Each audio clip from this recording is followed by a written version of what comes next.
Thursday yung kay Dante. Thursday? Oo. Pasok na bata. Alauna. Ang pasok eh. Silo pwede, di ba? Yung mga panghapon.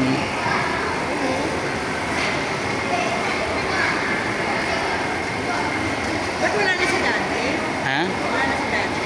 Saturday? Si Dante wala na. Jandi? Dante?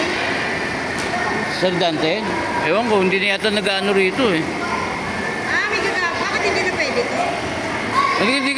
Ayaw niya kasi ng ano eh, weekdays eh. Bakit? Gusto niya weekends din. Di wala na Sabado. Wala na Sabado. Ano, papaalam niya pa rin daw. Huwag parang mangyayari talaga. Ayun ni Vice. Ayaw ni Vice. May pasok eh. Kung meron pa rin Sabado. Pag wala na, option lang eh. Pag wala na talaga Sabado, dito na lang. Webes, oh.